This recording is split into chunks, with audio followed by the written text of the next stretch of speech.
বইমেলা। বইমেলা কিন্তু বই নিয়ে গল্প নয়, ইস্ট বেঙ্গল নিয়ে গল্প, বইমেলা। তো আমি আমার আগের অডিওটা যে পারসেপশন অডিওটা সেটা শেয়ার করার পর আমার চ্যাট ফোরামে এক ইস্টবেঙ্গল ফ্যান, যিনি বিদেশেই থাকেন, পশ্চিমের এক দেশে থাকেন, উনি অনেক দিন ধরে লেখালেখি করেন, সারাদিন ধরে অনেকবার না লিখলো, নিয়মিত উনি লেখালেখি করেন।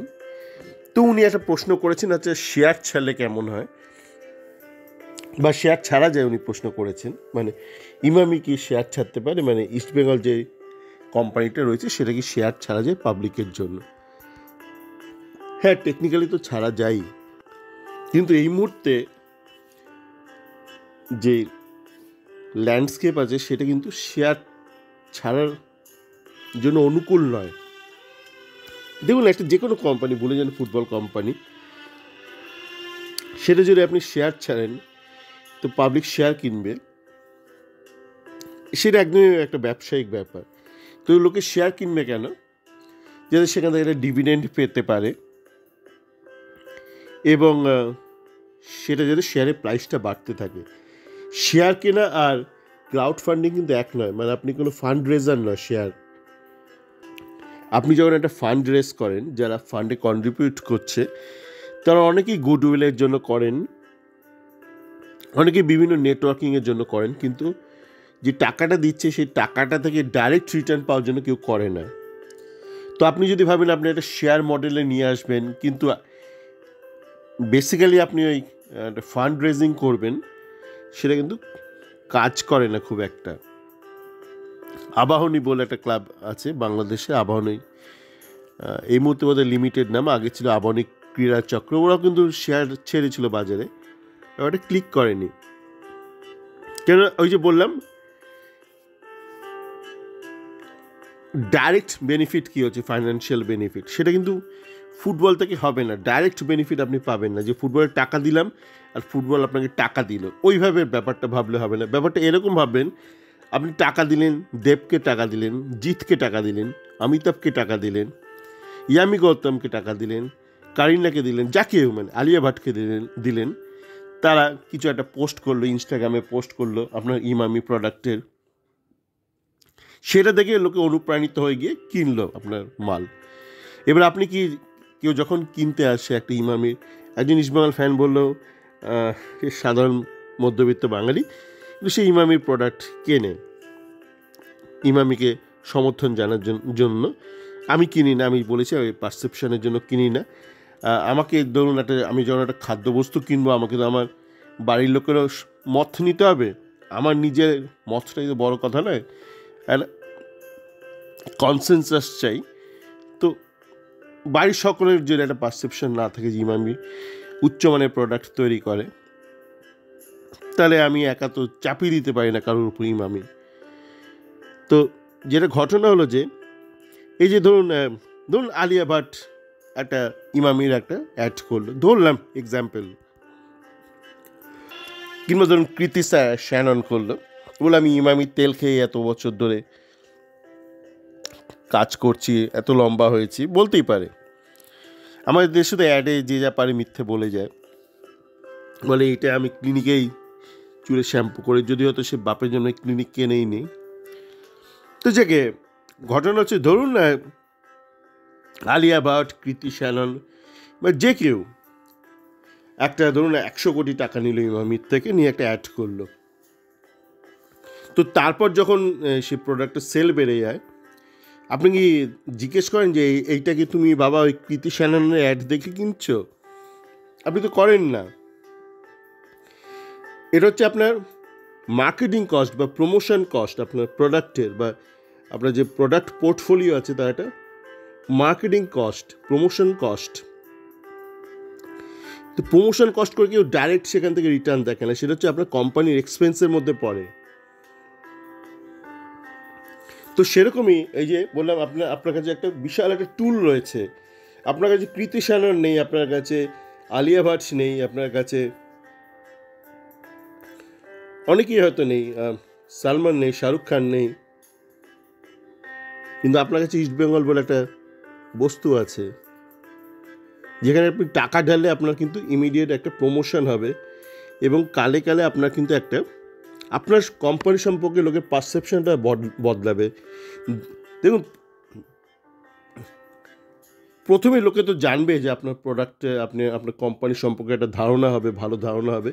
আস্তে আস্তে কিন্তু লোকের মানে একটা ভালো পারসেপশন আসবে আপনার কোম্পানি সম্পর্কে, যে না এরা কম্প্রোমাইজ করে না, মানে অর্থের জন্য এরা কোনো ব্যাপারে কম্প্রোমাইজ করে না। কিন্তু যদি তারা দেখে, মানে সাধারণ সমর্থক দেখে, বা আমি ধরুন দেখলাম যে বিদেশি প্লেয়ার ভালো আনলো না, তাহলে তো আমি জানবো যে বিভিন্ন ক্ষেত্রেও হয়তো এরা অর্থের জন্য কম্প্রোমাইজ করে। তো সেই জন্যই বলা যে পারসেপশনটা ইম্পর্টেন্ট। এবার বলি বইমেলা কেন বললাম, ধরুন এখন দেখবেন পাড়ায় পাড়ায় কলকাতার আনাচে কানাচে অনেক বইমেলা হচ্ছে। আমার বাড়ির সামনেও একটু দূরেই হাঁটা দূরত্ব একটা বইমেলা হচ্ছে। তো আজকে মানে বাড়ি ফেরার পথে আমি গাড়ি থেকে নেমে ওই বইমেলাতে ঢুকলাম। বেশি বইমেলায় বেশি ভিড় নেই। আমার বাড়ির সামনে একটা বইমেলা হচ্ছে, আর একটা ক্রিসমাস মেলা হচ্ছে, যেখানে কিছু ফুড স্টল হচ্ছে, বিশাল ভিড় সেখানে। কী নাকি উৎপলদার কি একটা বিরিয়ানি, সেটা নাকি কোনো ইউটিউবাররা খুব ফেমাস করে দিয়েছে, জানি না এখন উৎপলদার বিরিয়ানি এটা কী সব চলছে। আর সেখানে গান বাজনা হচ্ছে রাত্রিবেলা। আমি ওইটা নিয়ে পরে হয়তো কোনো দিন আলোচনা করব। বইমেলাটা নিয়ে বলি, দেখুন বইমেলাটায় ভিড় কম কিন্তু লোকজন আছে, ভিড় কম কিন্তু লোকজন আছে। একদিকে দেখছি মঞ্চে শ্রুতি নাটক পাঠ হচ্ছে।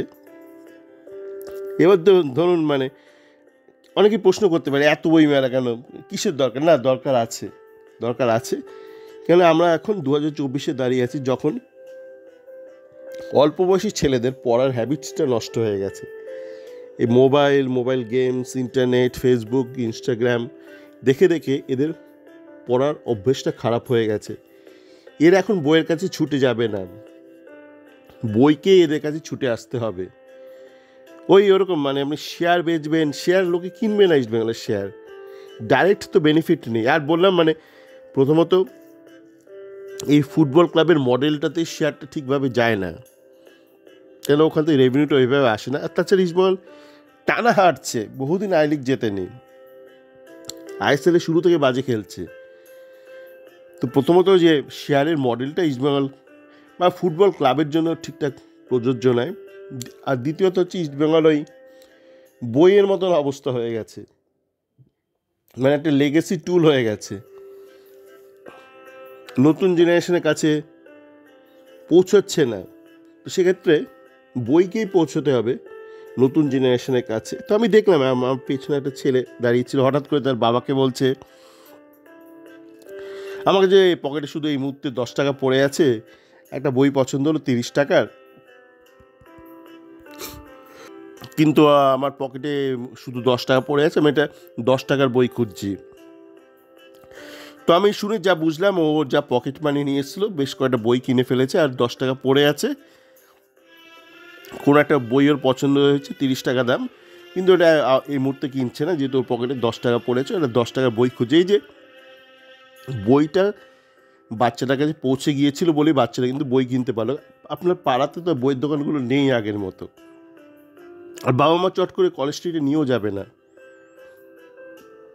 কিন্তু বাচ্চাটার কাছে বই যদি পৌঁছে যায়, কলকাতার কোণে কোণে যে বইমেলা হচ্ছে তার মারফত বই যে পৌঁছে যাচ্ছে, এতে করে আস্তে আস্তে ছেলেদের মধ্যে কিন্তু নতুন জেনারেশনের মধ্যে বই পড়ার হ্যাবিটটা আবার তৈরি হচ্ছে। তো এগুলো কনসিয়াসলি করতে হয়। যেমন ধরুন মানে এই যে মঞ্চে বললাম একদিকে শ্রুতি নাটক হচ্ছে, আবৃত্তি পাঠ হচ্ছে, তো সেই কালচারটা তো কলকাতায় নষ্ট হয়ে গিয়েছিল বিভিন্ন কারণে। তো এখন কিন্তু এইভাবে আপনাকে সেগুলো আবার রেজুভিনেট করতে হবে। তেমনি ফুটবলের ক্ষেত্রেও আপনারা অনেকেই বলেন জন্ম থেকে আপনি ইস্টবেঙ্গল, কিন্তু পরবর্তী প্রজন্ম জন্মে ইস্টবেঙ্গল হবে না। কেন বলছি হবে না? ধরুন আপনি জন্মে কে দেখেছিলেন? জন্মে আমরা তো তখনকার দিনে অত তো জার্সি প্রচলিত ছিল না।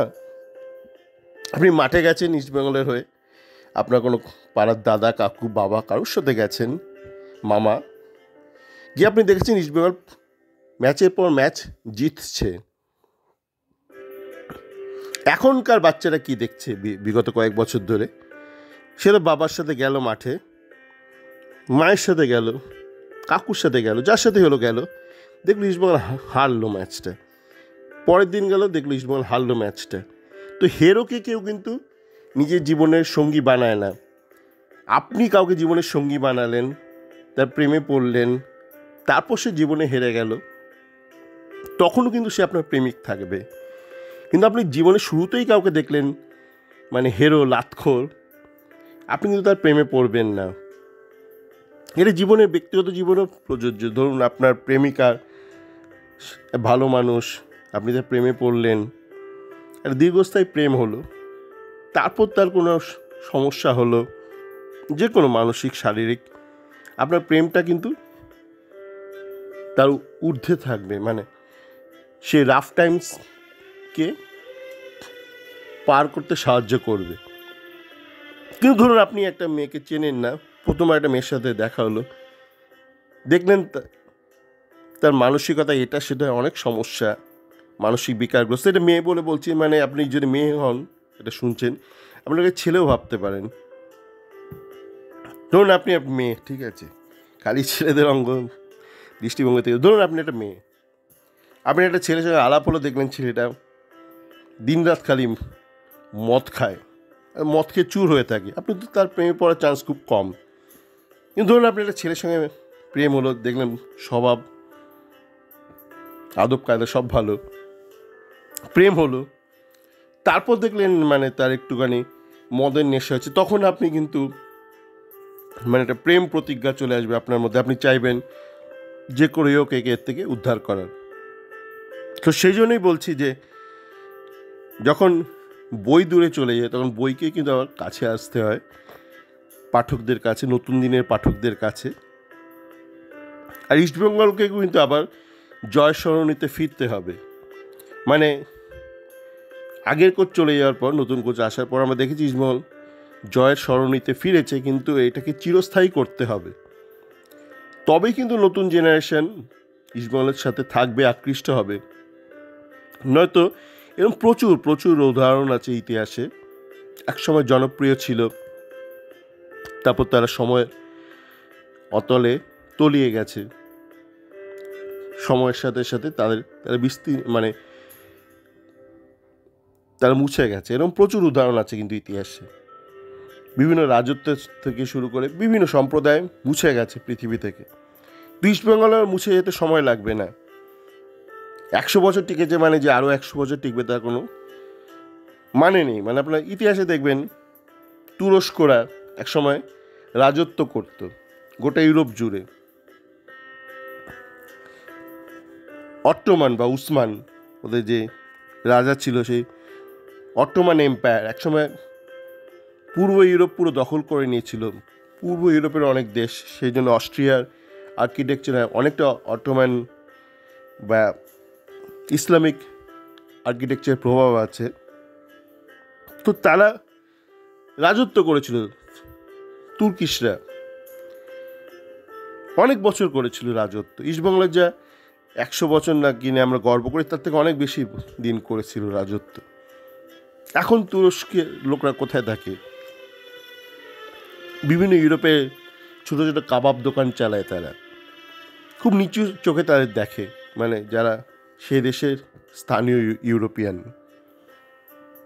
তো সেই জন্য বলছি, এই মুহূর্তে আপনার কিন্তু ভীষণ দরকার এইটা এনশিওর করার যে ইস্টবেঙ্গল যেন জয়ের সরণিতে ফেরে, এবং সেটা ফেরার একমাত্র উপায় হচ্ছে অন্তত এই মুহূর্তে বেশ কিছু বিদেশি বদল, আইডিয়ালি 3টে বিদেশি বদল, বাট নট লেস দ্যান 2। সকলে ভালো থাকবেন।